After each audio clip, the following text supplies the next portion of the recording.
What's up, people? I'm your host, Jay Will, and I would like to welcome you to Inspire God's People, where we balance faith and business to guide you to your purpose.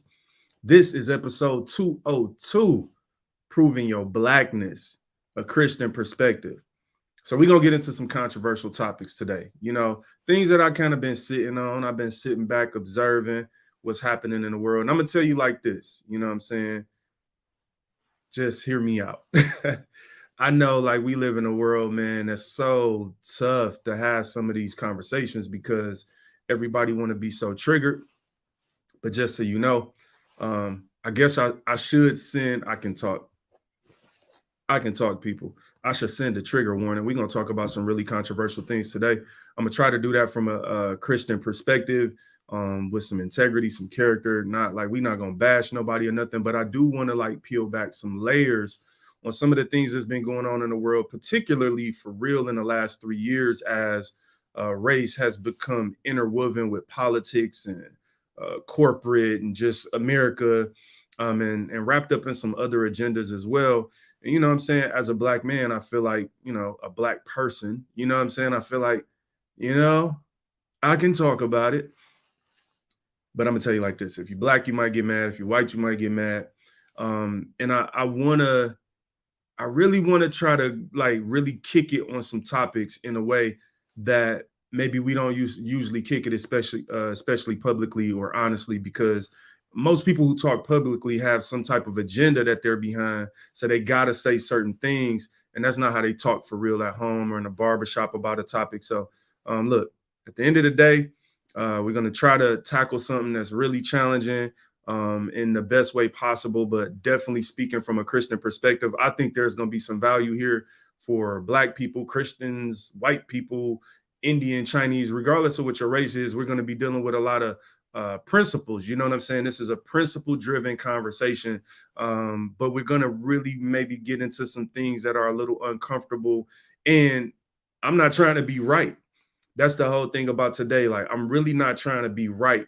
I'm just trying to peel back the layers on a conversation and a topic that has a whole bunch of nuance, in my opinion. So, like sit back, relax, and enjoy the inspiration. We'll be right back with the show. Stop saying what you gonna do till you do what you said. When you opened that Bible, you knew what you read. You felt it deep in your soul. The promise did not expire. Be inspired. I can see beyond the tears you cry and the pain you feel. I saw every hill you had to climb just to make it here. When you say you ain't afraid to die, is it faith or fear? All right, y'all. What up? What up? This is episode 202, Proving Your Blackness, a Christian Perspective. What up, Sean Malloy, Sean the Case? I see y'all in the comments talking junk. Look, man, let's jump right into it. First things first, I want to start this conversation off with more of my philosophy, right? I think we live in a world that is driven by agreeableness. So when I sit back and observe, and you might feel different again, I'm not saying I'm right about all this stuff, but I really want to kick it about this stuff because I think we have to talk about it to progress beyond it. And especially as believers, I think we've handed over a lot of these really important conversations to the world, where now I'm seeing Christians kind of have the worldly conversation, or at least the worldly perspective, where it's like the world is leading the church. And that gets really weird to me, when we're specifically talking about things of God and things that are in the Bible and principles that are in the Bible. So let's first deal with this. We live in a world that is so sensitive that it's created an environment of agreeableness. And the reason this is dangerous is because on the surface, it seems cool. You agree with me. I agree with you. We can rock together, right? So I'm this political party. You this political party. We can rock together.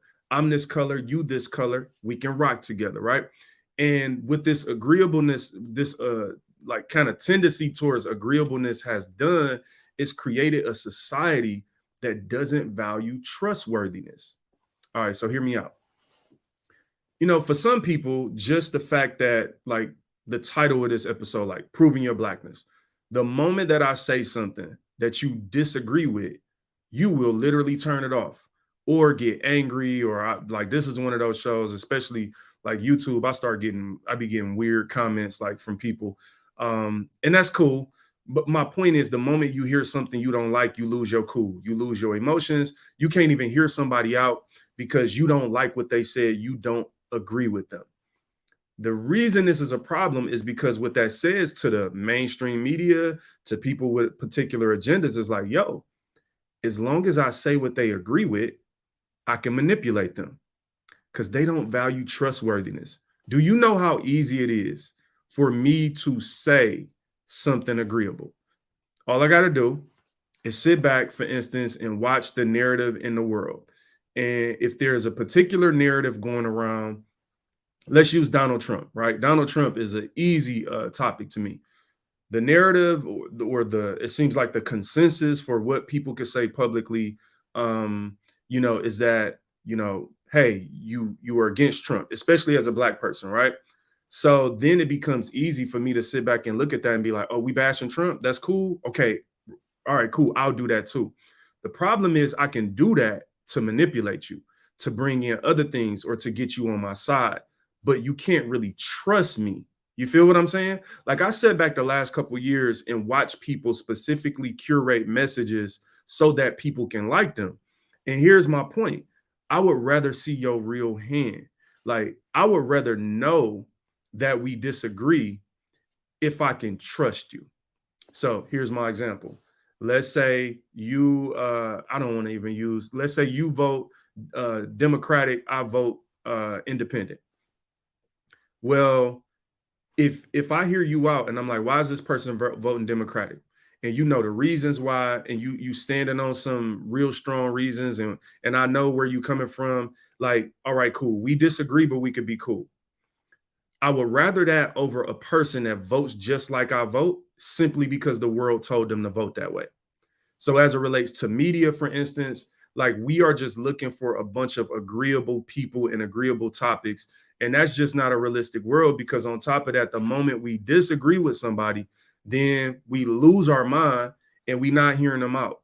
And it's like, well, so are you telling me that the only people that should open their mouth and use their voice are people who 100% agree with you?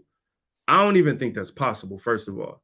So that's the other thing that this is doing. It's creating this world where, like, it's delusional for people to really think. Like, you think your cousin, your best friend, the person next door, you think this person, just because y'all like wear the same flag, pump the same agenda, whatever, Black Lives Matter, Blue Lives Matter, whatever, I don't care what side of the fence you on. If you think that just because somebody wear the same t-shirt as you, like, that y'all actually agree on everything, somebody lying, bro.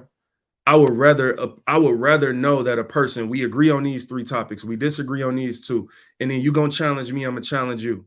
That's what I prefer. So I'm saying that for a reason. What up, Doug?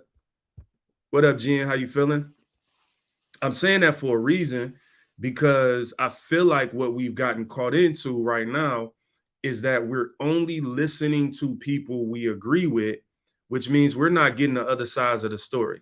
Like, and we not really having intelligent conversations. We're not really having layered and nuanced conversations, because the moment somebody open their mouth and is not like representing what your favorite politician says, then you putting them in a box, or you like, now you are like identifying them and calling them something that they not. Now you calling them out of their name. Now they're a bigot because they don't agree with you. Like, bro, I like all flats when I order my chicken. I know some people like drumsticks.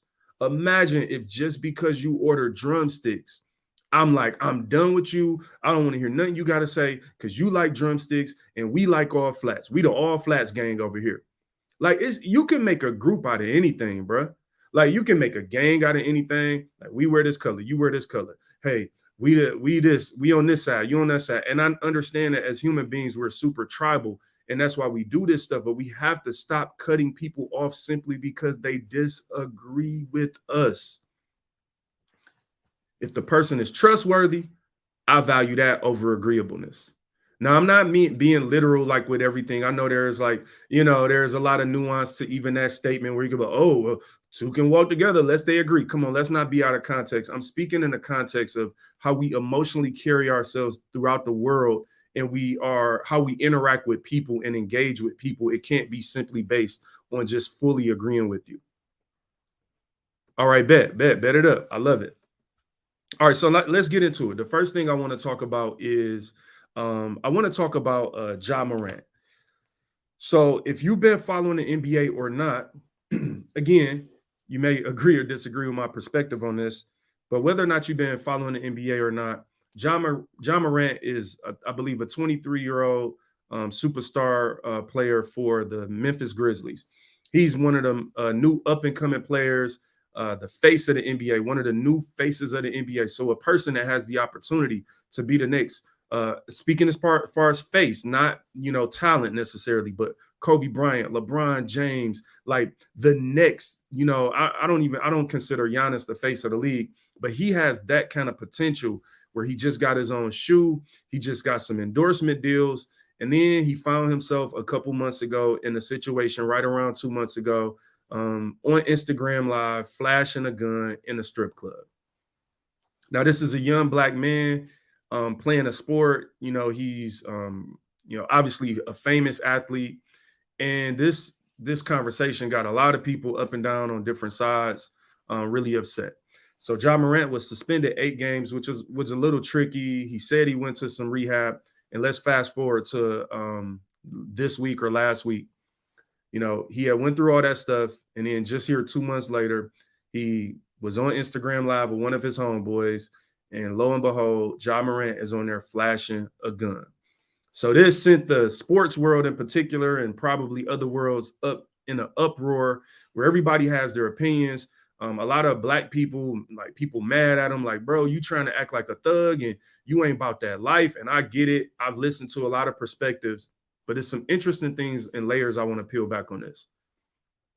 They're telling him, because he grew up middle class with both parents, that you ain't about this life. You shouldn't be doing this, and that, and the other. All right, so I want to talk about this because I think this is challenging. Number one, I think it's real interesting how we view black people with both parents.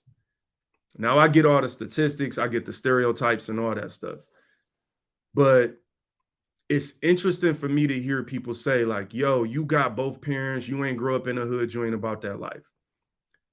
But I want to defend Ja Morant a little bit, at least in thought, at least philosophically. All right. I think Ja Morant might have been proving his blackness. Like I legitimately think part of what Ja Morant might be doing, and this is might, right? I don't know him, obviously. I'm giving a perspective based on observation. And I feel like he might be trying to prove his blackness. Now, you might be looking like, that don't make sense. Why would he be trying to prove his blackness?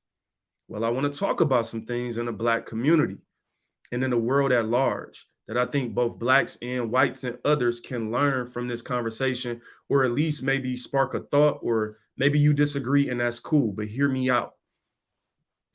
When you grow up, in America as a black person in the last, however many years, let's just say between the 60s and now, most of us, I don't know, I don't have the numbers, right? I'm from Detroit. I grew up in Detroit, and I could just tell you that, the city was 88% black. And so most black people, if you in Detroit, you was 88% of the time, it was a black person. And when you grow up in the hood, you know what I'm saying, which also gets a lot of stereotypical negativity around it that is perpetrated by black media, artists, and all this stuff. Like, we paint a lot of these pictures, it's perpetrated, then others, white America, everybody else buys into it as well. But my whole thing with Ja Morant is like, all right, when you grow up outside of the hood, because most black people grow up in the hood, the reality of it is, I've talked to people that feel pressure because they don't feel as black as everybody else, because the reality of it is, the hood culture is pushed on black people by everybody, by black people, by non-black people. Like, everybody pushes the hood on black people to a point where the hood is literally so much of our identity that even when you make it out, you can't make it out. Hear me out. Even when you make it out the hood, You can't ever really make it out. Why is that? The music, I look at these artists, right? And I have a feeling it's just an inkling. This is literally just me being a marketing and business person looking at the landscape of the world. I think it's going to be a lot more. I think hip hop is going to take a much more inspirational um, route over the next couple years. That's kind of the next wave that I personally see potentially happening in music is a lot of like inspiration, taking Christian and godly principles, but wrapping them up in the ways of the world, and they have to do that mostly for political reasons. But I think that's going to happen. But when you look at music for what it is today, the music perpetrates a lifestyle that these young players and young people like Ja Morant, when you get in the NBA, which is very hip hop driven, it's a hip hop culture in the NBA.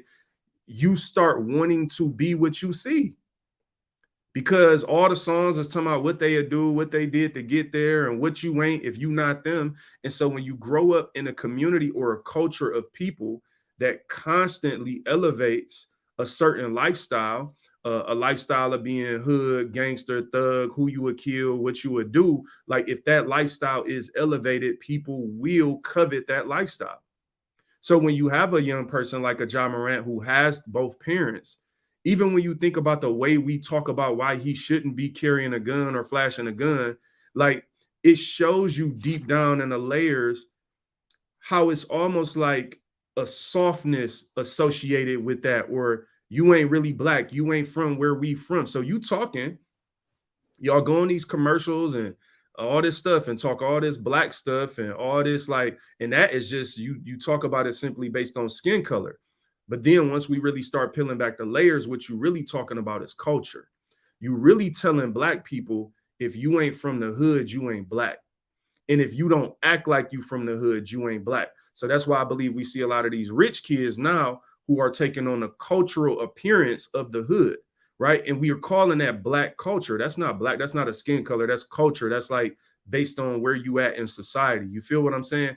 And so all this stuff, what it does is perpetuates a lot of stereotypes. But I'm trying to put y'all at least a little bit in the mind of a young black man that is growing up with both parents and now being looked at by his peers as soft. And the reason I'm calling them his peers is because when you grow up playing basketball, if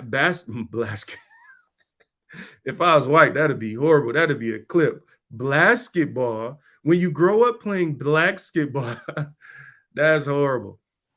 But when you grow up playing basketball, basketball is one of those sports that you got to go to the hood. Like I heard Jay Williams talk about this. Jay Williams from ESPN, who played for Duke and was drafted by the Chicago Bulls. He grew up in middle class America.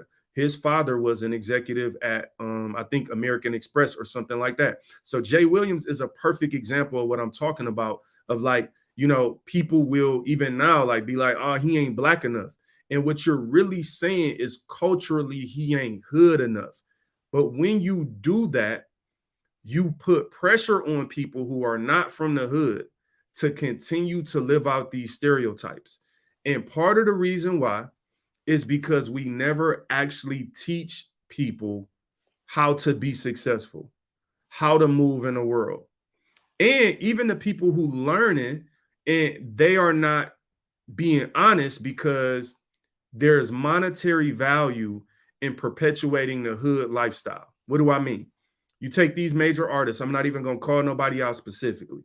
You take a major rap artist today, major hip hop artist, pick anybody that's rapping about guns and killing people and rapping about being so hood and so gangster, but also lives in a 10,000 square foot mansion in the most wealthy parts of America, with neighbors that are probably 100 millionaires, billionaires, neighbors that are executives and leaders at corporations and things like that. So meaning their kids go to private schools with these people's kids, and their children are living a completely different lifestyle. They're living a completely different lifestyle than they portray, but they're perpetuating this lifestyle because the record companies and the some of the corporations are paying a high fee for making trendy music that hood kids can relate to.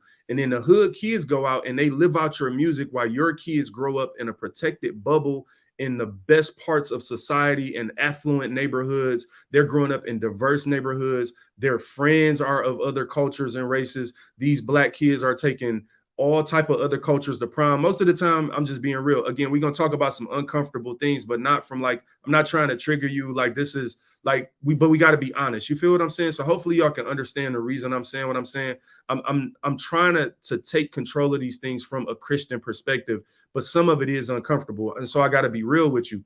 When I watch these wealthy black people, when I see their kids go to prom, I very rarely see, like as an example, the black young men take a black girl to prom, like all the time. So I'm like, wow, this is interesting. These people who are perpetuating this hood culture, like and presenting it as their reality when it's not their reality, they are just paid to do it. I blame them. Also blame the corporations and executives who pay them to do it and perpetuate those lifestyles. So this is not just blaming black people or whatever, but I'm trying to uncover some layers about how we all have accountability in these cycles that are happening. And you have these rappers and hip hop artists that are perpetuating this lifestyle. And I'm looking at their kids on their Instagram page and they going to proms and in luxury cars and designer clothing, and they going to proms with all type of cultures. But I'm like, wait a minute, y'all pressuring the regular everyday folk down here like us. Like we got to be separated and we got to be mad at each other. And your girl, your son is taking a white girl to prom, which is perfectly fine to me. You feel what I'm saying? I'm not saying that's a problem.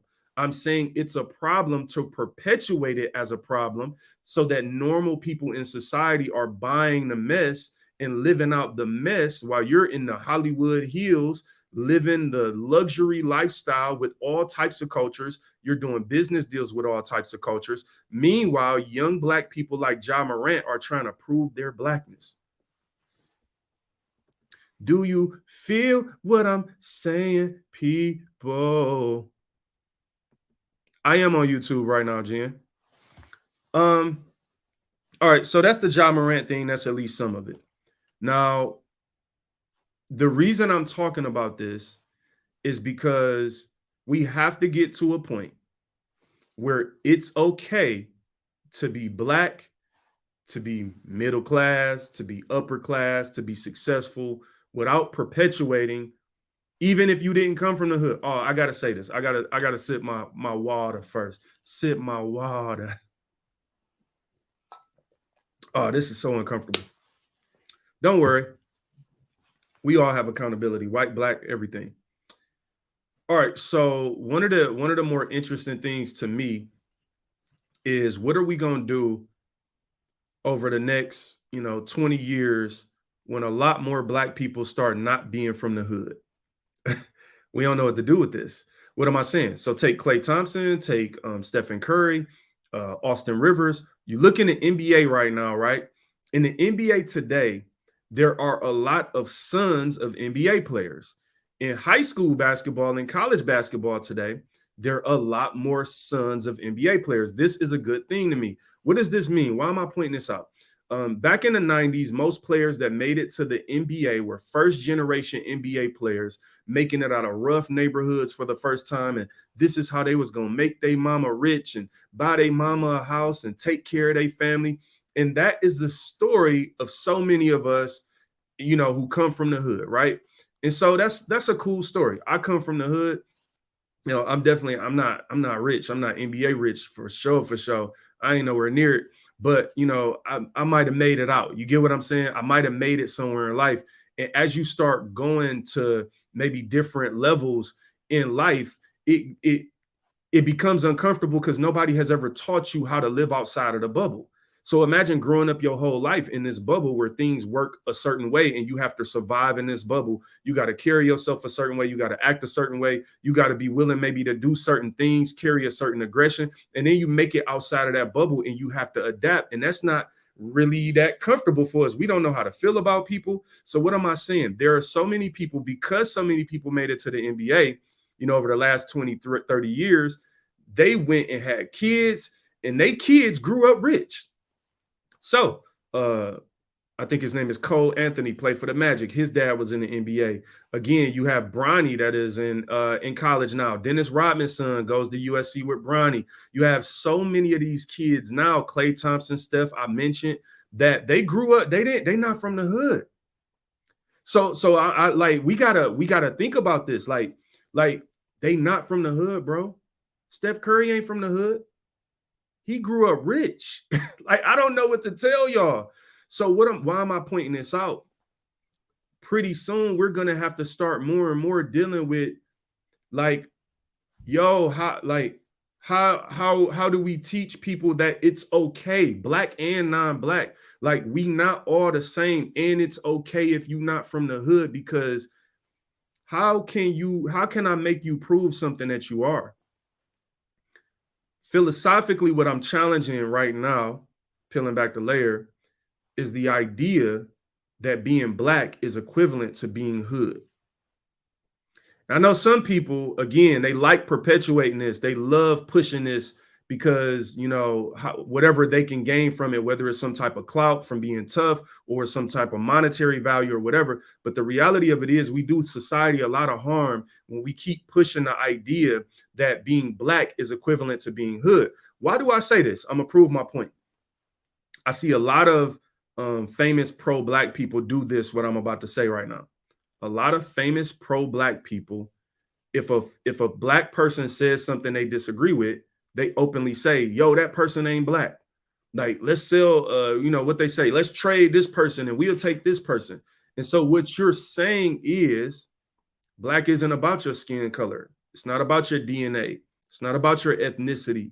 It's not about the fact that you came from the same place as me or you had the same struggle as me.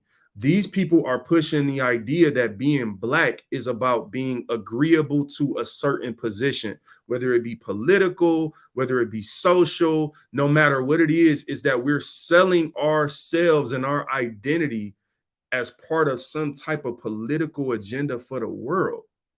Bruh, let me tell you something. I'm from Detroit on the east side.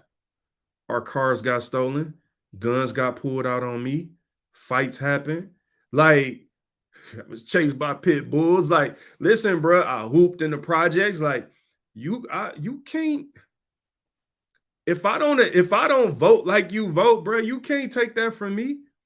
So this idea that who you are is attached to like how like your ideology. Like, nah, bro. Even if, like, let me tell you this, for a white person. And I'm gonna say this, man. This is something I've said before. You know, like sometimes I envy white people for this particular reason, is that white people get to be whatever they want in America, specifically talking about America. For my, you know, international audio listeners, you know, this might be a different conversation. I know that culturally in different places, this looks different. But sometimes I envy the white people in America because they get to be whatever they want. What do I mean by that? You know, there's white people in the KKK, obviously. We don't see every white person wearing a white hoodie and think, oh my God, he's in the KKK. If a white dude is at the gym and walk up behind me and he has a bald head, I don't think, oh my God, he's a skinhead, right? White people get to be rich. They get to be poor. They get to be middle class. They get to be white collar, blue collar. They get to, you know, live in mansions or trailer parks. They get to, you know, do all of these things and they still white. Still white. Black people, like, what the ideology that I'm trying to peel back right now is this idea that we can only be one thing. And not only can we only be one thing, we have to prove it to each other. Like, nah, bro, I don't have to prove, like, I don't have to think like you. Like, what are you talking about? And it's a very unfortunate thing that happens. And I'm not talking just to black people, I'm talking to white people too, because there are white people that want to put you in a bubble based on the stereotypes that they have seen and heard. And I love y'all and y'all know that. But at the end of the day, I'm just trying to be real about the fact that, like, yo, you might have had a bad experience with a black person. You can't treat every black person you deal with like they are whatever your past experience is. The same way I can't treat every white person based have some limited perspective because one white dude stole my car or did something, and now I'm just scared of all white people. It doesn't make sense, y'all. And so, like, again, I know this is an uncomfortable conversation. I'm not trying to be right. I know there's a bunch of things that I'm probably missing as I had this conversation, things that I might listen back and be like, I should have said this or I should have said that. But what I'm trying to talk about is the fact of like this idea of proving blackness. I can't talk, people. I'm gonna tell you one of the things that the reasons this is important. Um, I feel like in the black community, in order to change some of these stereotypes, we have to be willing to elevate people who are not portraying a hood lifestyle or mentality at all. For example, Dr. Ben Carson. Dr. Ben Carson is one of the most successful and smartest black people in the world. Now, granted, he does have a school downtown Detroit named after him, but I very rarely hear him celebrated. And especially when he was on the Republican side of politics, I saw people trashing him. I saw black people calling his wife ugly. I saw this on the internet, bro. I saw it. And I'm looking and I'm like, bro, do you know who this is? Like, we talk about celebrating and highlighting somebody who has done amazing things and created opportunities for other black people. And it's like the moment that somebody goes outside of the bubble, he from Southwest Detroit, bro. He from the hood. He was a troubled young man, and his mom pushed him and made him read books and things like that. There's actually a movie about his life that I watched. But like, we don't even celebrate him. He don't matter. Why? Because he not dancing. Because like now his wife ugly, bro. She look just like your auntie. Like, what are you talking about? If we perpetuate the stereotype that any black woman that looks like this is ugly, like, what are you saying? So we want other cultures to look at a black woman that just because she not half naked or in music videos or she's not, your idea of cute, we want people calling them ugly. That's wild to me. That's so wild to me, fam. Not our culture in totality. Facts. MJ Bell. Here's the sad thing about it. I think what has happened is a lot of the celebrity black folks have allowed, money to come in and sell each other out. This happened, at various times in history where people were definitely, bought out and given opportunities to keep perpetuating a certain mindset and agenda. And the reason that I'm talking about this is because on all sides, I want us thinking about it. And in order for us to progress beyond it, there has to be some conversation. I might not be right about everything I'm saying today, but that shouldn't cause you, just because you don't agree with me, to shut me out. Maybe we should have a conversation. Maybe there's more for me to learn or think about. Maybe there's more for you to learn or think about. But this idea that like, oh, you don't agree with me, you ain't black, and I'm gonna get on Instagram publicly and like degrade some person, you ain't black because of this and that. I don't buy it. Also, don't buy the idea that we can't be cool with other people. I don't buy the idea that, all white people are bad or something. Look, I'm going to go into the next part of this conversation that is probably the more difficult part of this conversation. So if you think I've said anything difficult so far, then, more to come. Let me sip my water. Hear me out. Got to take some water breaks for this conversation, fam. It's super wild, Doug.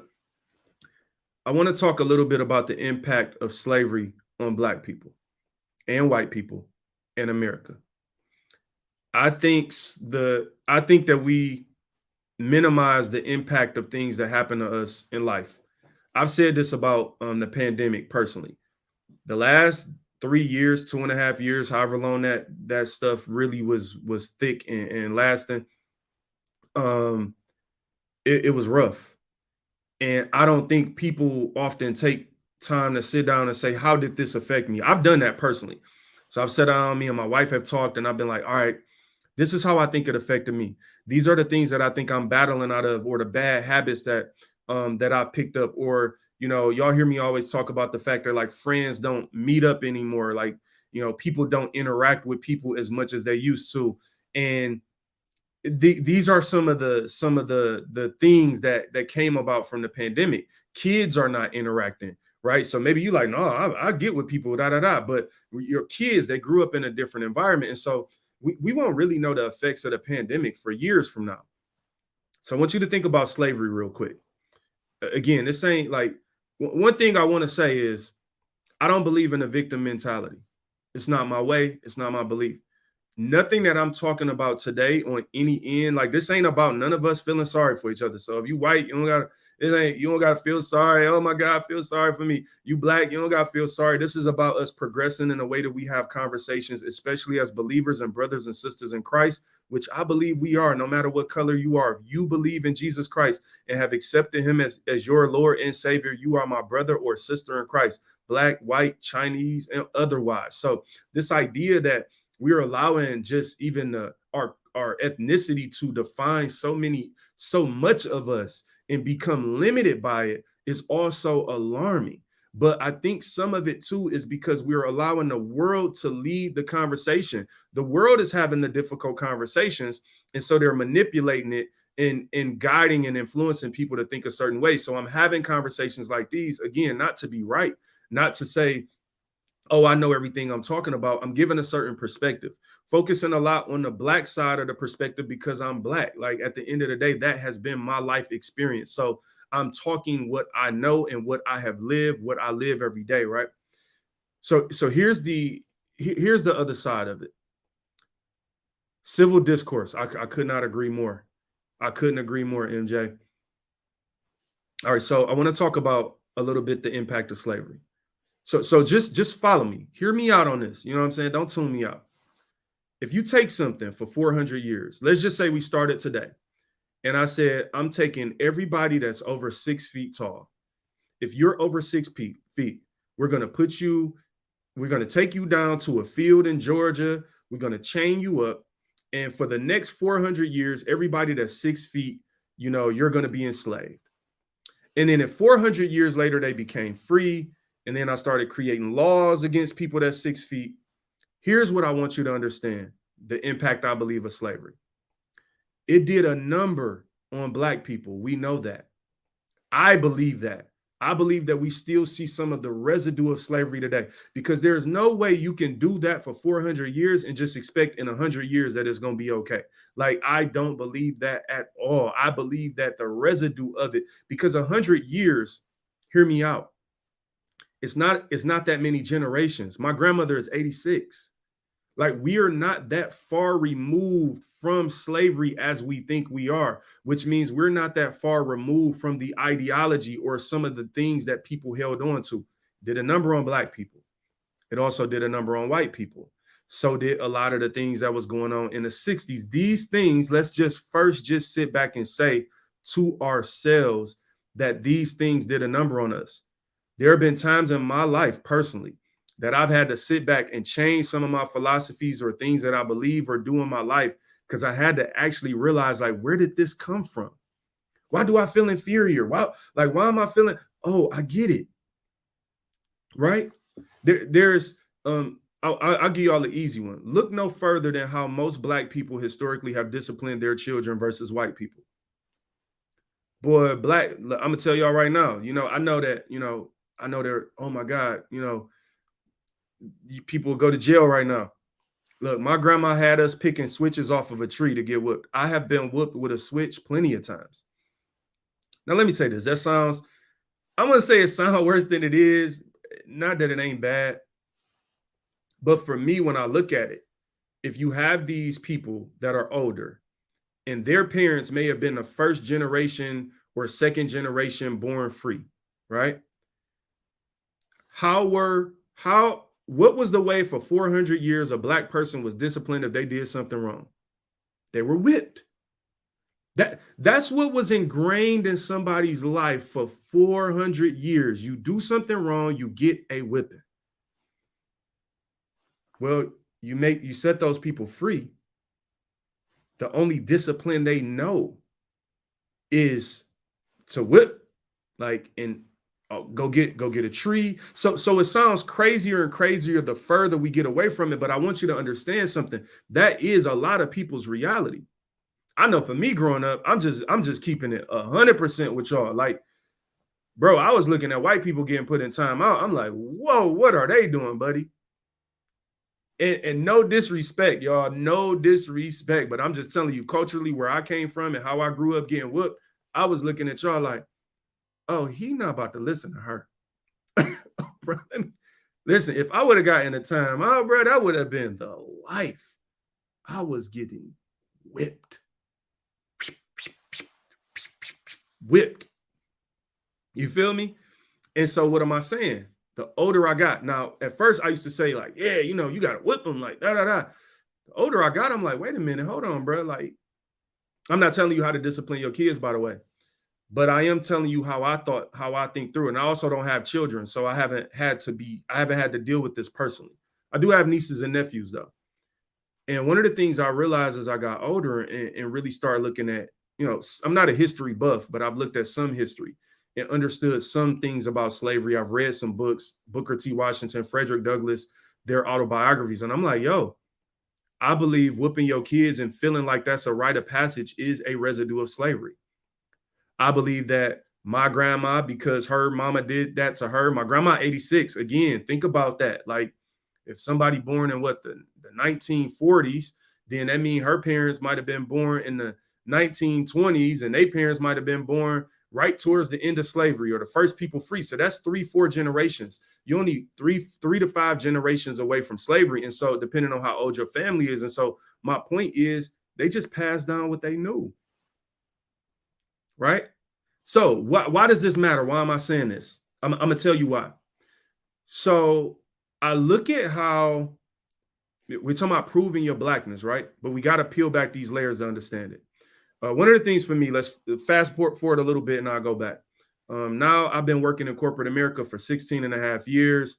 By the grace of God, I've been able to build and grow a career from entry level up to the senior sales manager position. I've had, you know, multiple national jobs now and been able to work with all different type of people. I've worked on some headquarter initiatives for Fortune 50 organization. And like, I've been able to have some exposure by the grace of God to a lot of things. And I'm always taking notes. So other people may just be there. It may just be work for them, but it's even to this day, most things I'm experiencing for the first time. My parents never experienced, my grandparents never experienced. So for me, like when it comes to something like career, I've had to change so many things about myself, and it's so uncomfortable, y'all. I had to realize I was being inferior. Why was I being inferior, right? And again, keep in mind, this is not a victim mentality. I don't need you to feel sorry for me. I change when I recognize things in myself and feel convicted. I change, and I am smart and brilliant and able to grow. I've been able to grow my career. God has gifted me. So like, even if circumstances have been up against me, I can overcome them. So I don't want you to think the fact that I am about to outline certain circumstances that I mean these to be excuses for anybody who's currently in that situation at all on any level. So at the end of the day, we can overcome. Like, I've overcome, many have overcome far beyond me, like, and done way more things than I've done. So this is not victim mentality. This is being honest. Hear me out. So for me in corporate America, it was like, all right, I found myself when I first came in, kind of not really, I didn't know how it went. I didn't have no mentors. I didn't again, I'm kind of rough around the edges. You know, my first day on the job, I was trying to fist fight somebody. I'm just keeping it 100 with y'all. My man had cussed at me. And like, for me, I was just, you know, not too far removed from 7 Mile at the time. Like, you call me out my name, I'm at work like these. Like, I squared up with him. Like, let's go. My man was like completely dumb. White dude, we cool now, God bless his soul. He was like, bro, what's going on? But again, it's like, bro, you don't talk to me like that. Like, we about to fight. So I was rough around the edges. My point with all of this is, because I've been able to grow my career, I've taken the things that I've learned, I bring them to this podcast, and I challenge the people around me. So there are times that I'm dealing with young Black people and I'm seeing inferiority in them. I'm seeing fear in them. They want to settle. When you come from our community, and this isn't because you're Black, this is because of the way you were raised or the culture you come from. And I'm specifically saying that because I don't like all these stereotypes that, like, just because someone is a certain skin color, they're not as smart, or they would, no, bro, it don't got nothing to do with that. It's the fact that you were raised under a certain ideology that I believe is residue of slavery. So you got to break out of that so you can tap into your true potential and show who you really are. So when I'm challenging Black people, sometimes that's from the hood, and sometimes going through that phase I went through where they haven't seen, higher than they haven't seen their ceiling. So they believe that the floor is the ceiling and they comfortable.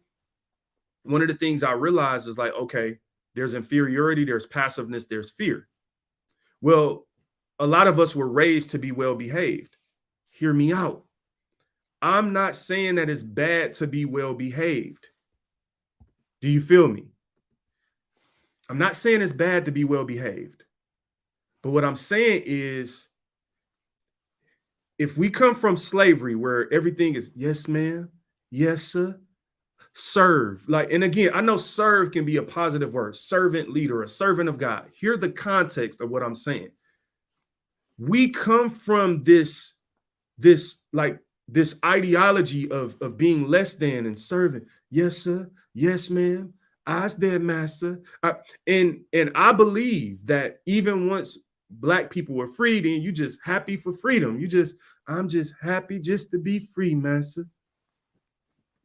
Or you ain't my master no more. I'm free. And I'm not making fun of slaves. I'm just trying to act it out for y'all. What's my point? Well, if we were raised to be well behaved, you have to be careful because there's a thin line between well behaved and inferior. I watch some of my white friends, even to this day, raise their children. Now, again, some of this stuff is culturally is kind of wild and crazy to see and figure out how you feel about it. But they let their kids say way more stuff. They kids be. I seen white kids around me that look like, I'm like, my man 5, and he looking like he owned the world. In his mind, he run a place. And in some funny ways, I've even dealt with certain people, even in corporate America, like where there's a hierarchy. There are times that I see less level white people seem way more comfortable acting like they the manager than a Black person at that level that may be more respective or more fearful of the hierarchy. And I literally believe that's a residue of slavery, of the aspect of like when you have one side being raised to think that the world is theirs and they going out and acting like it, and one side being raised to believe that they're less than, and you have all these problems and the world is against you and whatever. And then that is weakening us. All right. My point with this is I don't believe we've graduated to the point where we're telling the Black success stories, because the success stories don't fit in well with the agenda to continue to perpetuate only the bad side of growing up Black in America or all this stuff. I'm not saying there's not challenges. I just don't buy into all of it. I also don't buy into the fact that, just because I'm Black, my life is worse, or your life is better just because you're white or whatever. I don't buy into all that stuff. But I understand there's nuance on every side. Now, I want to say this. I listened to a podcast the other day by Jordan Peterson, somebody that I highly respect. I like his book, 12 Rules for Life. I think he's really smart. A white guy, white Canadian, and there was a white woman, I don't remember her name, and they were on this podcast and they were talking about some of these issues with Black people. Now I'm giving the other side of the coin. You feel me? And this is where, look, just hear me out. You're not going to agree with everything I say. That's cool. We should be cool to agree to disagree, all that. You don't got to hate me. I'm not trying to make you hate me. I'm not bashing nobody, but I'm trying to be honest. I don't easily fit into puzzles. You get what I'm saying? I don't easily fit into little boxes that people want to put you in boxes. And like you're not going to agree with everything I think. I'm a unique person. My brain is unique. My thoughts are unique. God created me the same way he created you. And so at the end of the day, fearfully, wonderfully made, like we're not created just to think every thought the same way, or then the world would be dull. But I was listening to Jordan Peterson. Jen, you are Jen is so wild. Love you too, Jen. I love all my listeners. All right, so I was listening to Jordan Peterson and they were talking about Black people, and I disagree with a lot of that was said. And I like Jordan Peterson. Again, we should be able to disagree with people and still be okay. it wasn't that I disagree with everything he said, but they were talking about some things like fatherlessness in the Black community and how Black people need to deal with that as it relates to crime and jail and all these things that have some truth to it. But here's something I want to challenge specifically the Republican side of politics on, because I think Republicans miss a huge opportunity that, to me, Democrats kind of manipulate and milk this opportunity to kind of speak to the Black community and speak to the emotion of it and kind of really get people's votes that way. And I think the Republicans sometimes want to deal with facts and logic, which can be cool, but sometimes do that absence of empathy. And so, as an example, I've heard certain people talk about the pandemic, and I don't want to get into all that, but I've heard them break it down and talk about the effects of it and all the ins and outs and everything they have wrong with it. And those same people, when they talk about Black people, they don't talk about slavery or the bad laws that created some of the problem. Now, I think it's a little challenging to say, hey, yo, you in America now, just go out here, get this job. We all got problems, whatever. But let's be real about something. And I know a lot of other races have slavery in other parts of the world. But I want you to think about something. I've heard immigrants who fled their country to come here for, a chance at America, the American dream. But imagine if the best country in the world, which I believe America is, I still believe it's the best opportunity. I really do. But imagine if the best opportunity in the world is where your people were oppressed. It's where the ideology that you are less than it happened. And so there are aspects that created this fatherlessness. There are aspects that created some of the ways that some of the violence and things. So my thing is simply this: we have to deal with both sides of the coin. We cannot only blame, like, I'm gonna blame you for, hey, why are y'all got so much crime here? Or why y'all got this? It's like, well, hold on, bro. My grandma, maybe she couldn't go to college, born in the 1940s. Don't get me caught up in the timeline and stuff. But you had a lot of forced segregation. So even the idea of like AME, Black churches, and a lot of this segregation was created, by discrimination. Like it wasn't by choice at first. Black people, even after being free from slavery, we have to deal with this as believers. We're not allowed to go to white churches for the most part. So Black people had to create bubbles of Black people, right? And do things this way. And so I think as a society, it's not that you have to take blame because your great-great-grandfather was racist or did something, or you owe me something. I don't walk around like people owe me anything. I just walk around like, yo, let's be fair about maybe why some of these things exist. You feel what I'm saying? MJ Bell says, it always baffles me when rich, prominent Black people talk about they are oppressed, or white liberals tell them. Yeah, it's the wildest thing. And listen, thank you. It is wild. I could not agree more. I'm like, bro, you rich.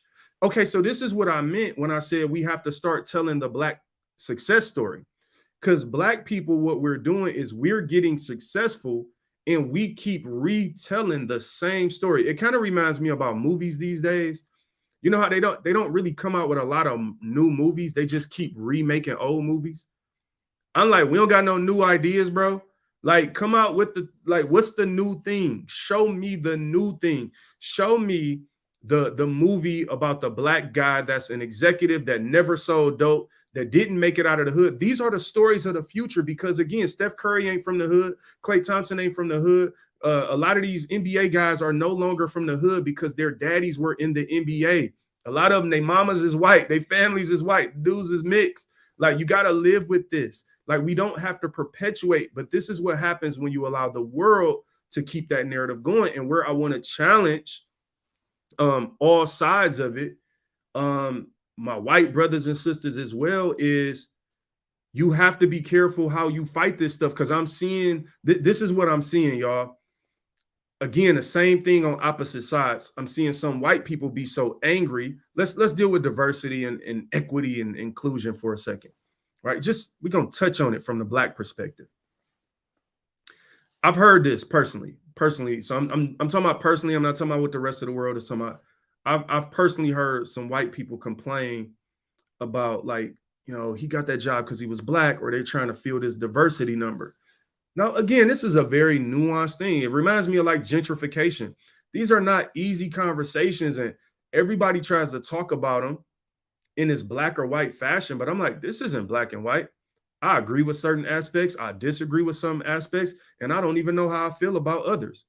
But we've pushed each other so much to pick a side politically or based on some other agenda or group that people can't even be honest about the unsurety of their feelings or emotions, right?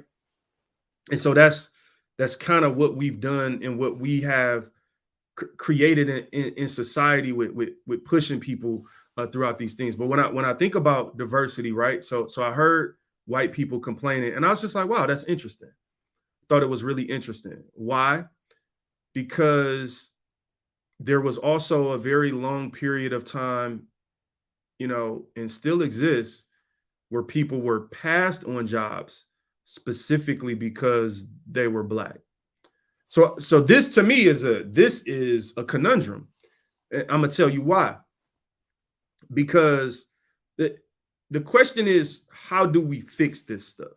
That's really a lot of what we're talking about. And the answer is not the solutions, all the solutions that have been presented today, because a lot of those solutions are presented based on people wanting to avenge themselves, right? And get revenge. But God, we should let him avenge. The battle is the Lord's. And you can never make something right. Like, there's no way to make slavery right. Y'all realize that. There's no way from a human perspective. That's why people argue about reparations and different things. There's no way to actually like go back in history and make it right in the past. But we just have to figure out what's the best way to progress and move forward. And that shouldn't be creating more separation and division and segregation. But this diversity conversation is interesting because, all right, on one hand, you have people that are like, all right, as an example, they may say, hey, we need, 10% of black executives or 10% of black people managers at company A, B, or C, right? And some people start getting mad, like, well, what do you do if you're not black? And let's say this first. First things first, black people don't have it that great because we are now lumped in with every other diversity group. So it's not like it's just our party, first of all. It's women, it's gender, it's LG, it's all kind of things. So it ain't even just the black party anyway. So it's like we ain't even really getting our own situation to start off with. So I think first and foremost, it's fair to say, like, you got to chill on that. The other aspect of it is, well, how do we at least be honest about the fact that there's a discrepancy? Because even if you say, no, I don't believe people were passed on because they're black. All right, I'm going to give you that. I got another angle. Remember, I've been in corporate America 16 and a half years, and I've had a lot of visibility to a lot of things. One of the things I can tell you is that it ain't what you know, it's who you know. I know you know that already. It's your network. And so even still today, it's all about your network. Most people, believe it or not, have not gotten into high jobs based on their performance or skill set alone. There's a bunch of skilled people who are stuck at lower levels because they don't have a network, meaning they don't have mentors, they don't have sponsors and supporters and people who are willing to put the stamp of approval on their name so they can move forward. So just by default alone, if you have a good old boys club, and let's say that good old boys club is, all white men. Let's just use that. No offense to the white men that's watching this. I don't want you to be offended. We know that has happened in certain things, but don't feel bad, my brother. But if you have that, quite naturally, if you want to just eliminate the idea of racism or holding somebody back because they're black, you've created a system where you will keep promoting the people within your network. That is potentially quite normal. I'm not even blaming you for that aspect. But the problem it creates is that over time, only people like you were being promoted, and it created a discrepancy where these other people by default, potentially, if it's not because of their skin color, were just blocked out from opportunities just simply because they weren't like you in your group. And you might be like, well, what's the big deal with that? Here's the problem. These opportunities are life changing. You know, when I grow in corporate America and when I've gotten certain promotions or different things, that means I am able to go to another tax bracket. That means I am able to invest or start now thinking beyond just my salary as a source of income, because now if my salary is more than enough and I'm out of the cycle of survival mode, right? And so then if that gives me that opportunity, then I make certain decisions and investments or things, then now my family or my children or generations may be changed off of these things. So we cannot downplay the impact of job opportunities. And I'm specifically talking higher up job. I'm not talking about your everyday job. Nothing wrong with an everyday job. If you have that, this is a faith and business show. I want to stretch you to think beyond just your normal 9 to 5. We're talking about high level management, executive opportunities, life changing opportunities that I can only speak for my family. No one in my family had ever had life changing salaries, life changing opportunities before. And so when I had to fight to get those things and grow and develop to get those type of things, then what happens is now you can start going to teach other people or opening the door or now giving other people a network so you can bring other people in. I'm only saying this for nobody to feel sorry for themselves, but we have to be honest about how things work. And with that said, it may be necessary then, because if you are not going to just let people in the network, you know, that ain't like you by default, then the system may have to change to some extent to allow other people in so that they are not hitting a ceiling and held back simply because they are not like you. These are some of the dynamics that we don't know what to do with because we're so offended or we're so upset just because someone thinks that. Again, I may not be right. I may not understand your perspective. I'm not trying to be right now. I'm trying to have a nuanced conversation and peel back some layers to get us thinking and maybe figuring out better solutions to some of these problems. Now, here's the other side of the diversity thing. I do think it's challenging if you start pushing things and creating an environment where now you do the reverse. And this is where, as human beings, we want to avenge ourselves. We typically want revenge in our flesh, right? We don't want to just make something right. We don't just want equality or fairness necessarily. We want to do to you what you did to us. That's how people are. I'm not saying I literally want to do that. I'm saying human beings are that way. So we get in these situations and we got to be careful, or we will start creating a situation where now, okay, now you create the opposite and you start blocking them out. These are things we need to seek the Lord on, brothers and sisters in Christ. Specifically, this is a Christian perspective because I'm outlining some of these tough conversations again. And I know I'm not scratching the surface. You probably watching this fuming and burning like, but he didn't say this and he didn't say. Don't worry about it. I'm not trying to be right. I'm not trying to say everything that needs to be said in the world about these topics that are very nuanced. What I'm really trying to get you to do is we need to come together and point to Christ for the solution. In order to have a solution to this stuff, as believers in unity, we got to make ourselves slightly uncomfortable. Now, I commend you for listening to this so far, because that tells me that at some point I might have made you cringe. At some point you might have disagreed with me or thought I went a little too far or thought that I sounded a little too black, or why are you saying this for black people? Why are you saying that for white people? But the thing is, you don't realize is that none of that matters to me more than the fact that Jesus Christ is our Savior. And if you're a Christian and I'm a Christian, I need to be able to sit down and listen to you and listen to your life experiences and even understand, why do you disagree with me? Remember, for me, trustworthiness is more valuable than agreeableness. So if you disagree with me and I trust that it's not coming from a place of, anger or, trying to troll or trying to be negative, like, I can hear you out. Don't mean I'm agree with you. If you might change my mind, we may have to have some discussion, but I believe that as believers, we need to fight against this tension that the world is creating and create an environment in God's church where you can be white, you can be black, You could be Democrat, you could be Republican, you could be independent. And maybe I disagree with some of your stances on something, but I shouldn't hate you or cast you out simply because I disagree with you, especially if you're a brother or sister in Christ. Because if you say, and I'm saying, that means we going to heaven together. I don't think heaven gonna have no Democrat section, no independent section, no Republican, no pro this or anti that section. I think it's gonna be about giving your life to Christ. And I'll tell you what is kind of hurtful to me is that as Christians, we are identifying more with our worldly ethnicity than our heavenly ethnicity. I look in the Bible and so much of it is about being born again. You know, he's our father. Like he came to save. This is about family. Christianity is about family. Amen. We got to look at Christ. It is important, Jen. And so, look, man, I know I might not have said everything you wanted to hear today. And there'll probably be things that I want to address more on this show.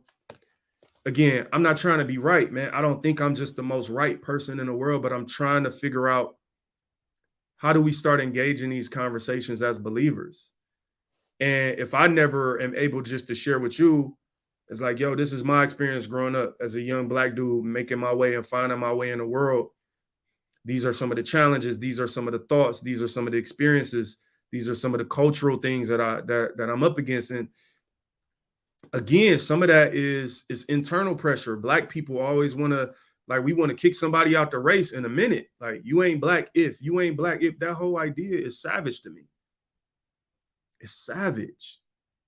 You know, there was something that I believe Frederick Douglass said in his autobiography that it was either him or Booker T, but I think this was said in Frederick Douglass. And he talked about what slavery looked like in the beginning versus towards the end. And he was just talking about how we went from a darker tone to a caramel tone when you look out at the slaves. He was saying that for a specific reason because the masters had raped so many of the slaved women that now the children were starting to be born of mixed race and ethnicity. And Frederick Douglass himself was a half white man. These are things we don't ever talk about or deal with. Like even the idea of like when somebody's mixed with black, we just call them black. That'd be funny to me. Like that man white too. Like y'all might hate him. He one of y'all too. A lot of these people are of mixed ethnicity. Frederick Douglass didn't know exactly who his daddy was. He had an idea that it was this one particular slave master, but he wasn't sure. And so think about that. Just think about like this created so many things, so many ripple effects on both ends that I think like part of it is like we don't deal with this stuff because we would rather argue about who's right or who's wrong. No, it happened. It happened. You know, so you have some people who's like, give them all reparations. Like, okay. I don't think that's a great idea. Or some black people would be mad at me right now, like, oh dog, you messing up the bag, like whatever. Like, bro, you couldn't handle a $2,400 stimulus check without financial literacy. What you gonna do with millions of dollars of reparations? Money doesn't solve money problems. Ain't nothing you could do to go back in history and reshape what slavery was. But what you can do is educate. What you can do is create opportunities. And that's why I am pro opportunities for people. Because if people have been blocked out of opportunities and you create opportunities, like not give. See, and this is another misconception to me about some of the opportunities. It's like, no, you don't just get something. Like I'm black in corporate America. I didn't get promoted this year. There's a lot of people got promoted. You don't just get promoted just because you're black. That ain't how it works either. I mean, in reality, it ain't as many black people being promoted as people think anyway. Like that has not translated at that high of a level.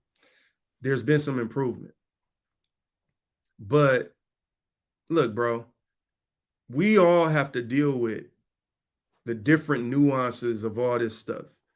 And I just think there's a better opportunity for us to figure out how to do that together than to do it while fighting each other, while claiming that we Christians. Like, we should be welcome at each other's church. Like, you know, I don't know. It's just, these are difficult conversations, man. And I think a lot of people don't want to tell the truth on either side because the truth doesn't fit your political side 100%. It doesn't sound good to say publicly because people don't know what to do with it. It's like, well, what do we do now? We have the conversation. Each person figure out, like, we brainstorm. How can we do better? How can you do better? How can I do better in my life? What can I do better? I've tried to better myself. I've tried to, again, when you grow up in a city that's 88% white, black. I grew up, man. I didn't grow up around white people, bro. It was about two white people that I grew up with, one in middle school, or two in high school, like, and they were culturally black. Like, you know what I'm saying? Like, culturally, they grew up on the same streets we grew up. They acted culturally black. So,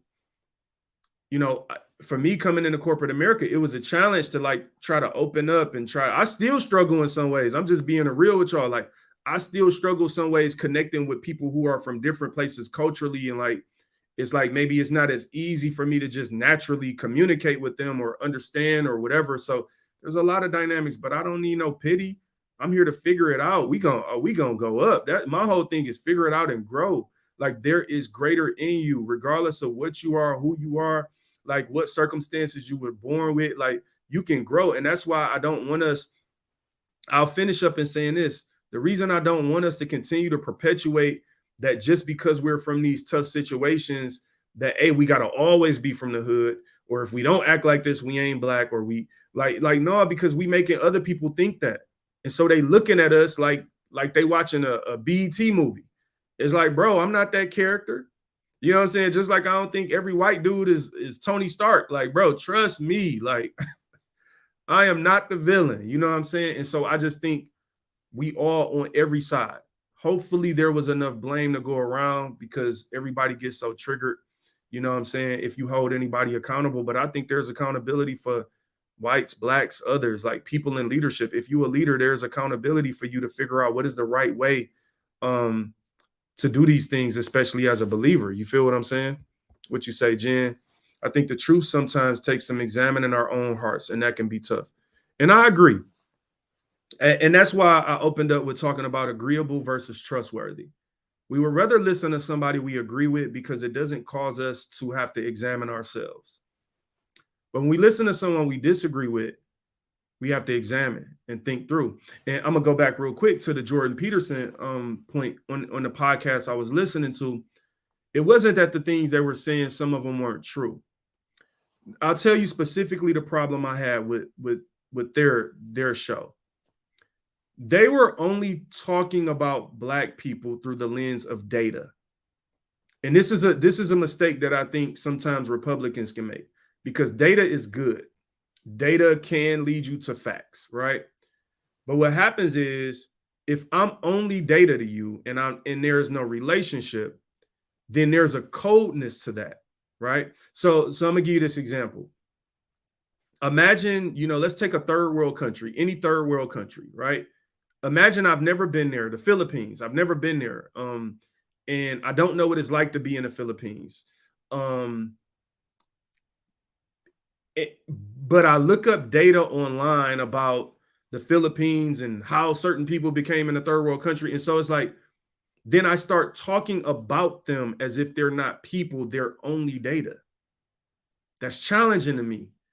We have to talk about people through the lens of people, which might mean that you need to go get some experiences, not with elite black people. Because a lot of times what happens is this: you'll have successful people that's like, oh, hey, I've literally had people tell me this, so I'm not making this up. Like, hey, my kid's best friend is black. Damien was at our house yesterday. So, and specifically saying this in the context of a conversation about race that they sparked to convince me that they're not racist because a black little boy there is friends with their son.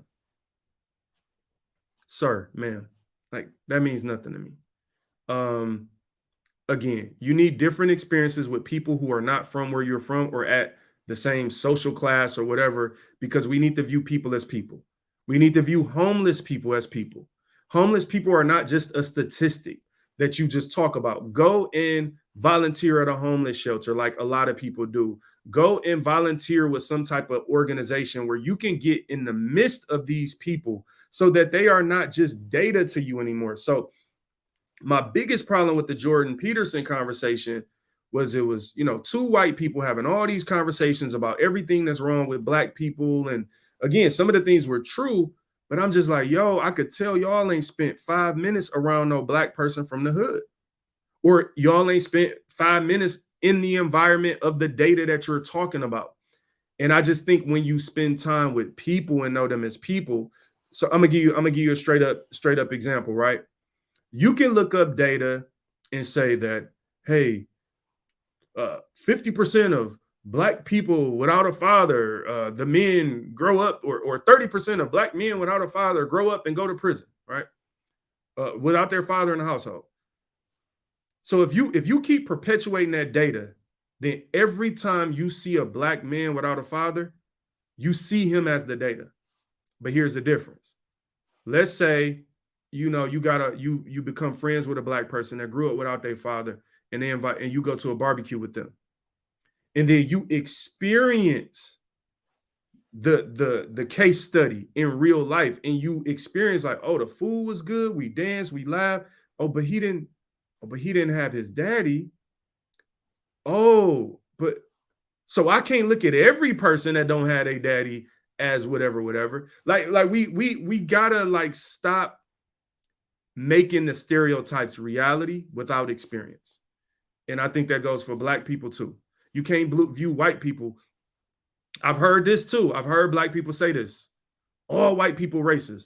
All white people got some racism in them. Like there are a lot of people that believe that. But it's like, bro, like are you cool with any white people? Have you put yourself in a position to get around them in their environment and see that maybe some of what we all call races is just cultural differences. This is the importance of understanding culture. How you grew up has an impact on you. I don't know another way to put it. Abel, what up, fam? How you doing, man? Thanks for you got Abel watching the podcast. Hopefully you enjoying this, Abel. You know what I'm saying? But I think, look, we perpetuate these things because we haven't put ourselves in a position to get cool with some white people and give them a chance not to be racist, or don't take every little thing as racist. There are some things that are just cultural differences. Like if you grew up, let's just think in the most basic way as possible. If you grew up rich, right? And every day of your life, by 16, you had a sweet 16 with 200 people there, and your parents bought you a new car and all that. Like, that's the only life you know. You might go to the hood if you was born in wealth and be like, oh my God, what's going on? These people, who are they? That's black, white, or anything. You think Beyonce little daughter? God forgive me. I'm not gonna make it about no kids. I don't like doing that. I had to catch myself. But just think of these celebrities and their kids. They kids not going to the public school with your kids, bruh. That's not going. They used to going to school with security, so that cultural growing up a certain way creates certain type of people sometimes. And so sometimes we just got to understand, you calling somebody racist and you just don't understand them, or they're ignorant about things about you, and they never knew like some of these dynamics. I talk to people in Michigan all the time that don't know that Detroit is one of the most segregated cities in the country, and they live here. I'm talking white, black, or whatever. It's white and black people that every time I throw that statistic out of like Detroit at least was 88% black. I think that's changing if you count downtown now, probably because downtown has been gentrified. So it's a lot more, white people in downtown now than it was, 7 or 8 years ago. So those numbers could be skewing somewhat if you look at downtown, but in the city, it's black. And so that means when you have segregation, all right, let me say this and I'm gonna be done. Why do y'all, I gotta say this. Segregation. Why do we think segregation was a bad thing in the first place? Right? Like we went through this whole desegregation period where black people can go to this school or have this job or drink out of this water fountain. That stuff happened too. We got to look at all that because this stuff has an impact on people's mind and how they think. It would be no different if you took a kid right now. If you had two kids, let's do it like this. Case study. Don't do this for real. Please don't do this for real. This is an example to prove a point. If you had two children, both same mom, same dad, and you took one of them and told them they can drink the clean water, they can have snacks, they can go to school, they can read and write, and took your other kids, same color, no racial or ethnic difference, and told them you got to drink dirty water, you can't go to school, you have to do labor, you're gonna beat that child. Do you think, is there any part of you that thinks those two children are gonna grow up and likely be the same? And race has nothing to do with it. Just culturally how you raise them. Most of us know. Now imagine you do that. And when that child grows up and have a baby, you do this child over here, they get for generation after generation, they get the harsh treatment. The child over here, for generation after generation, they get great treatment. At some point, we're going to come to a crescendo where everything hit the fan and we see and live out the results of both sides. I believe, as crazy as this sounds to some people, I believe that's where we are now. I believe we are mostly living out the result on every side of all of the mess, all of the stuff from all the past 100, 200 years, whatever it may be.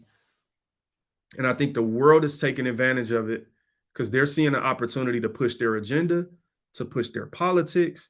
They're seeing an opportunity to take control of the narrative, the philosophical, kind of makeup of the country. And the believers are simply falling in line because we're afraid to discuss the reality. We're afraid to be different. We're afraid to lead the narrative, lead the conversation. Don't sit back and allow yourself to hate someone just because they're a different color of you. Like, that's so wild. Because, I mean, white people, what is white anyway? When you think about it, it's like people be from Ireland, they Italian.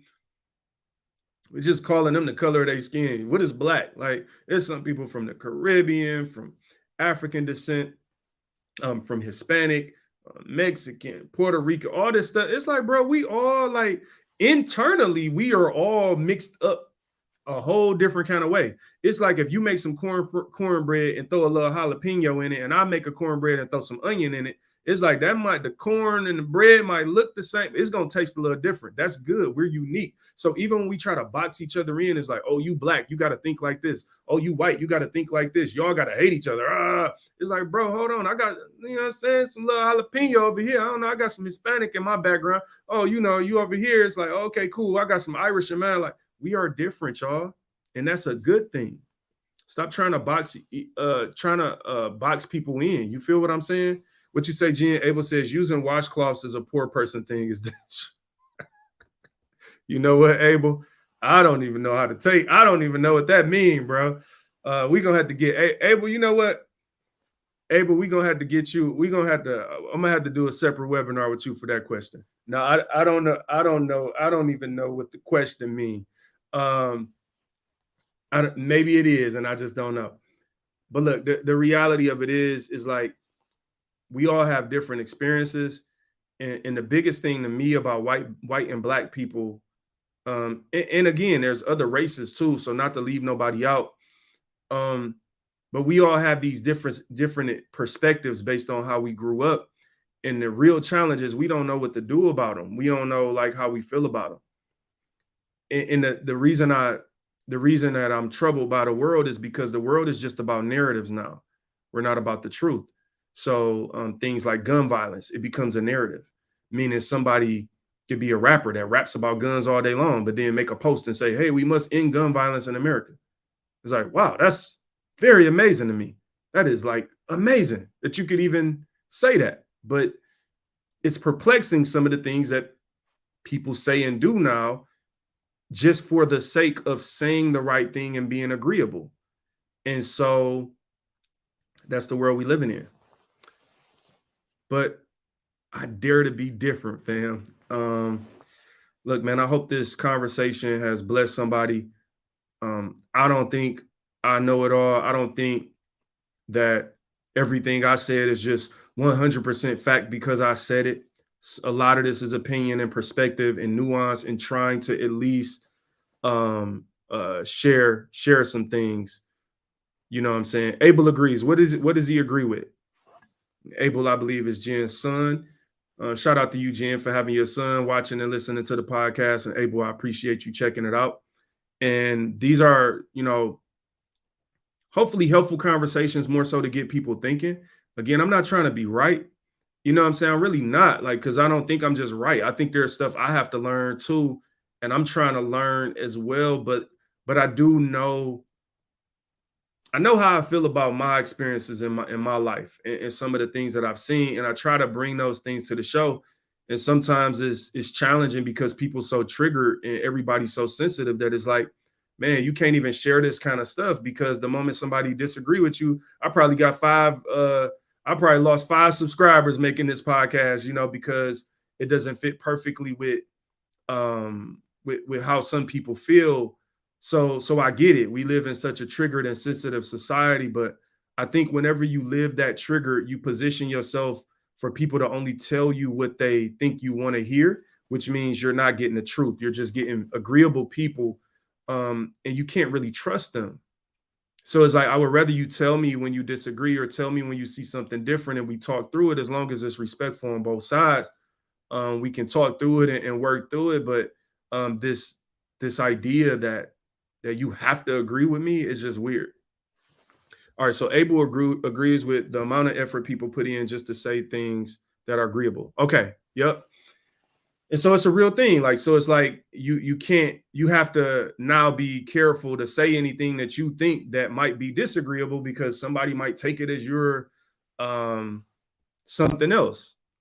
And again, that's exactly right, because you're not being honest. So look, man, it's a lot of things. I was talking about segregation and the idea of segregation. Like, there's a reason that we desegregated, because I don't think we should be in bubbles identified based on the color of our skin. And I think the more that we continue to do that in 2023 on every side, the worse off we are as a society. And look, I've lived in neighborhoods where,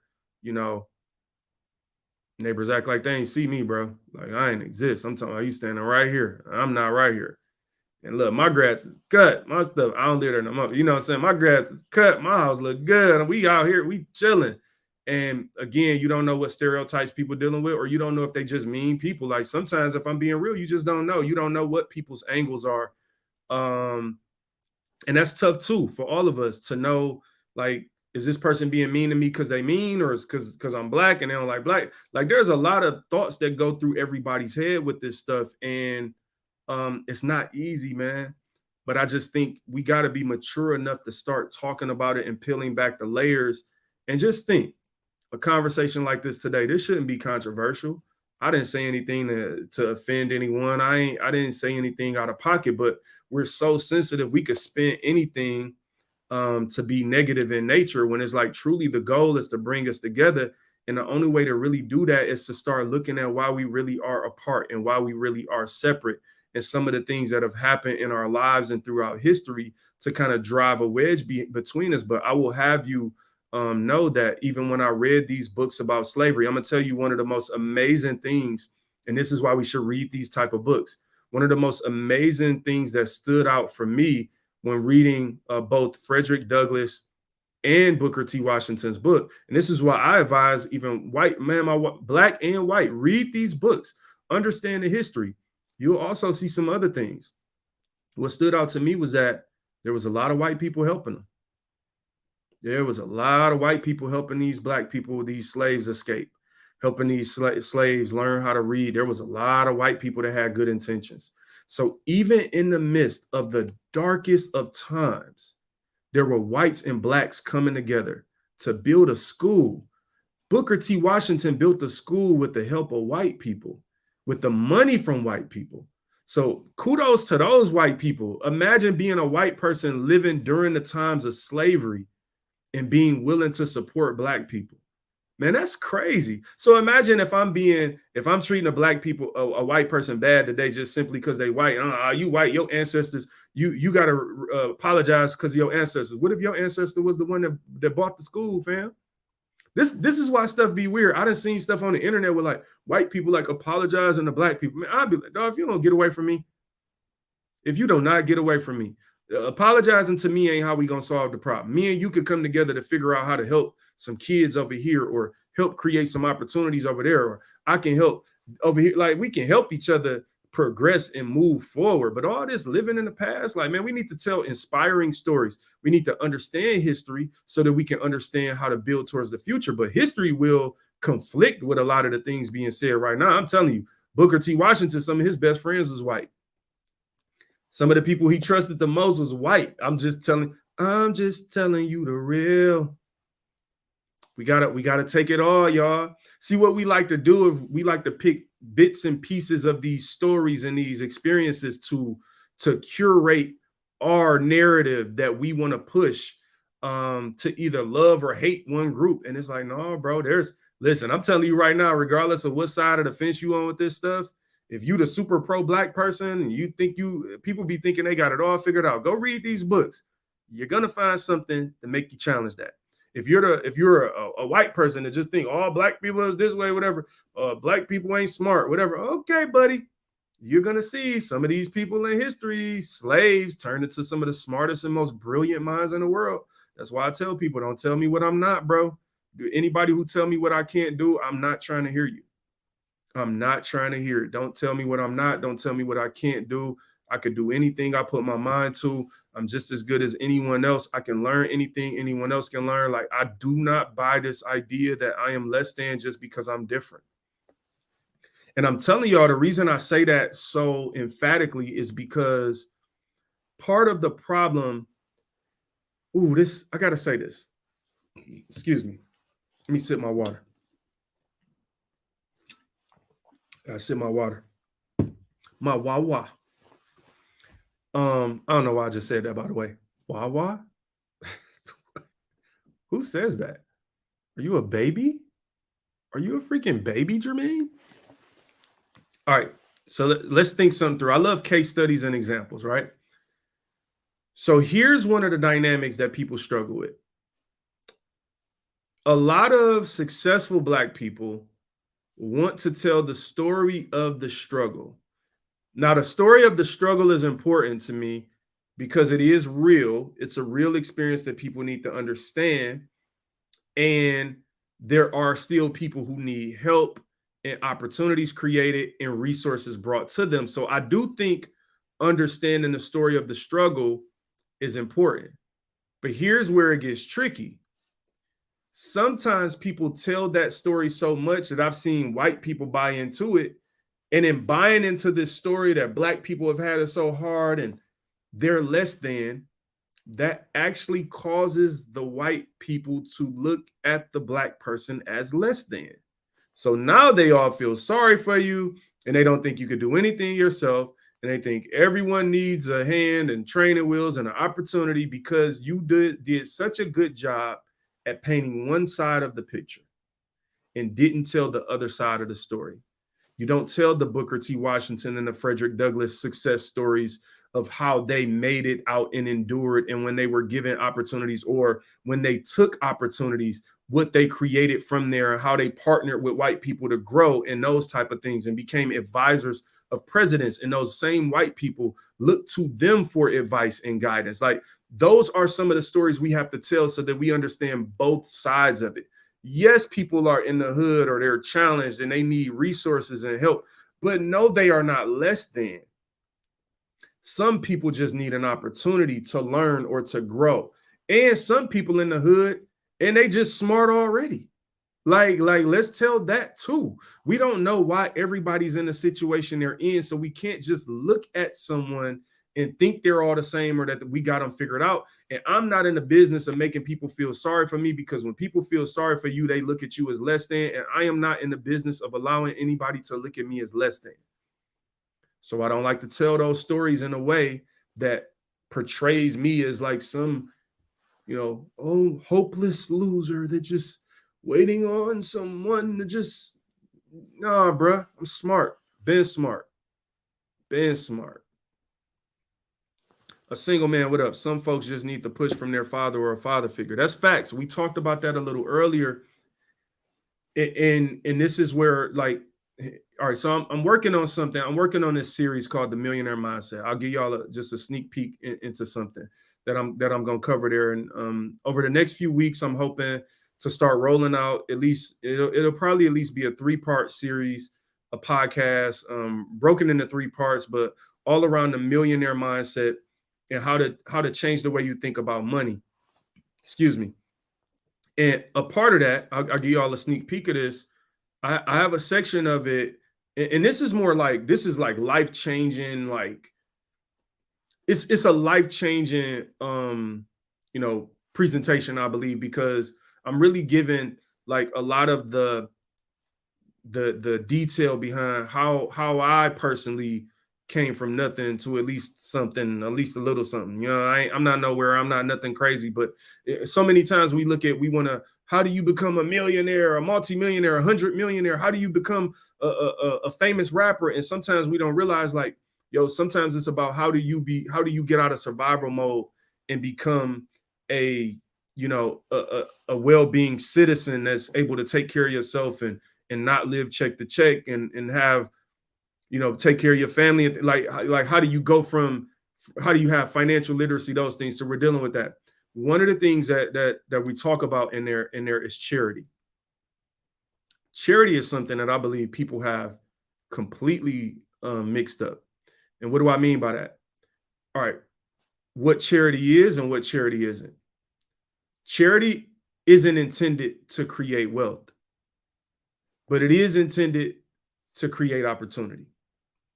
And what I mean by that is, I remember growing up, there were, let's say if it was one Christmas where, a Goodfella box was one of the things that I remember getting before. So let's say it was one Christmas and, people donated toys and whatever, to the Goodfellas organization. And we got a Goodfella box, and that added to our Christmas. And that was something we needed or wanted that Christmas. Great. Or let me make it more plain. Let's say you take a homeless person that all right, now I don't want to go down there because now I don't want to give away pieces of this whole idea. The point I'm making is that charity is something that's needed, right? So there may be a kid that needs a computer for school this year, that you should have charitable organizations that are really helping the community. But what we should not be doing is conditioning that kid to think that they should need the charity all the time.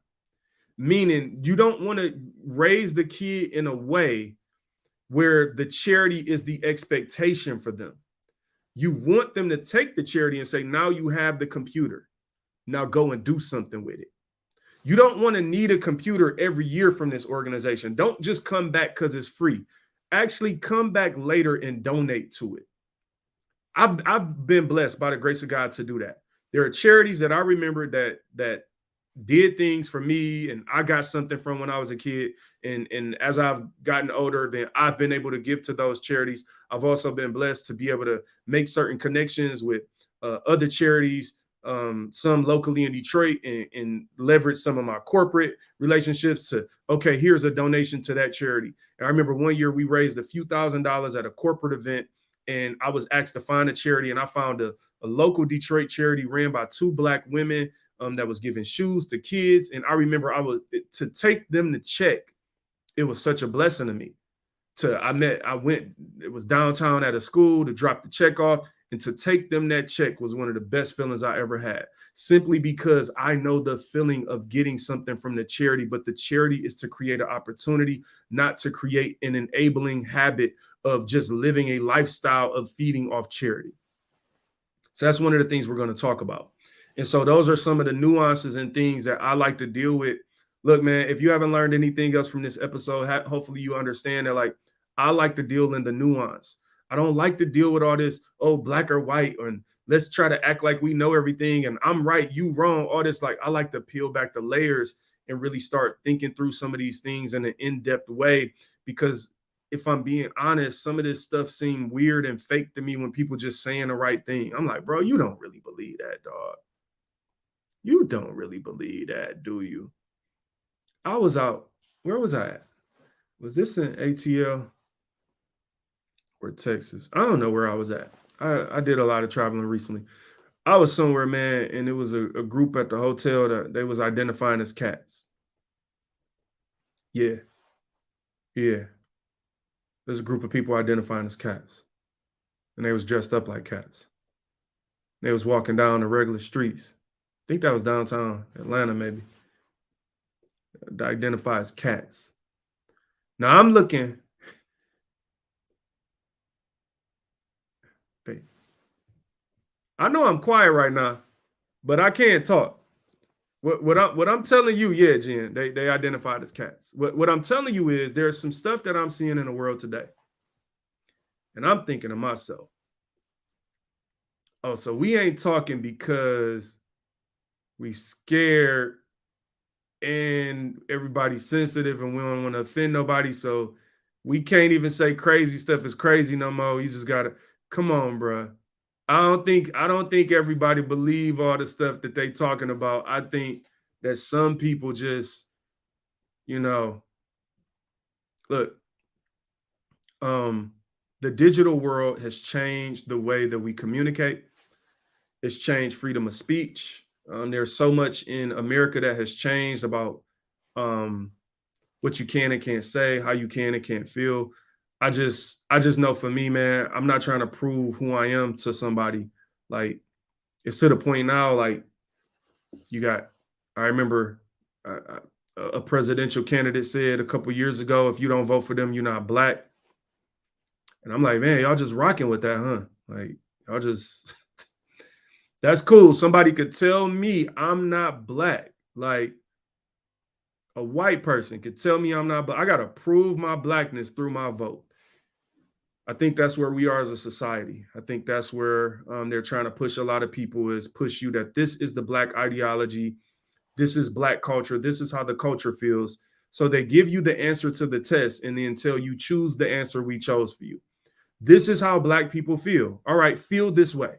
And if you don't feel this way, like, no, you got to feel this way to prove to me you black.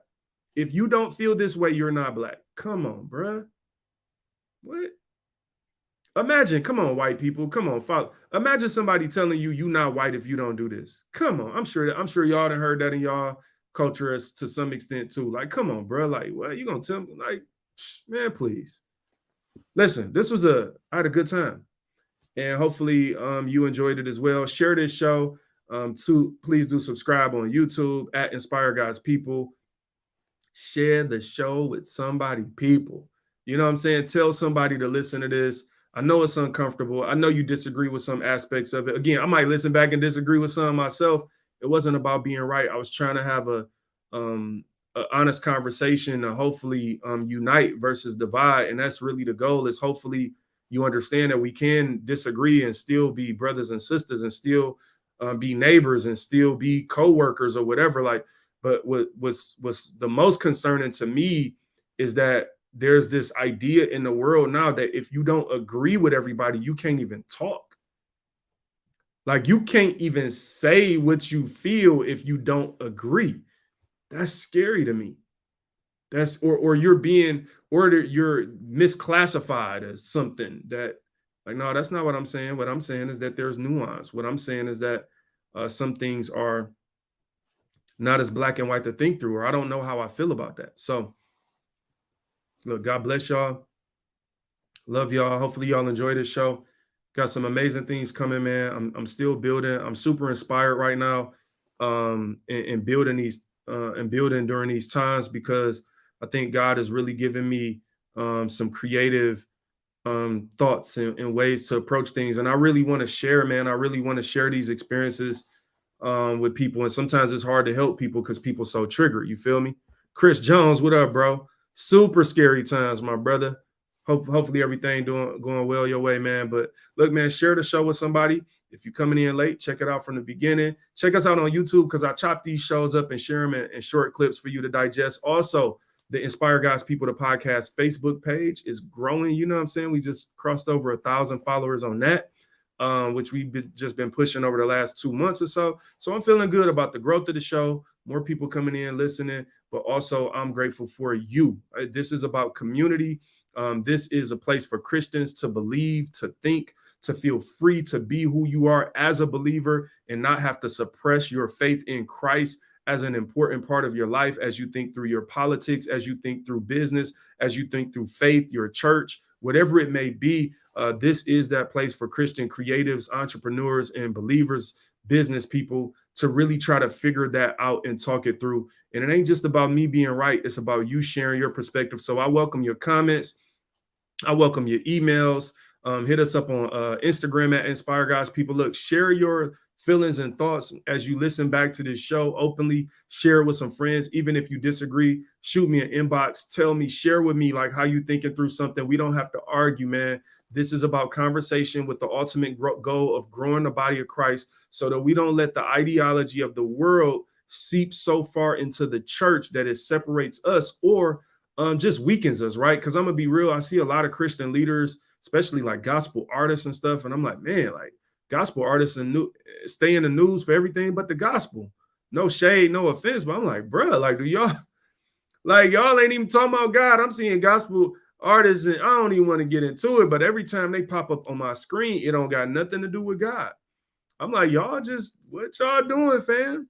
Y'all trying to be messy, trying to fit in with the world, trying to be liked by the world, and nobody ain't gonna follow that. The world is not stupid. The world is smart too. They don't want to follow nobody that's corny. Like that's corny to say. It's corny to say you're a believer and not act like it.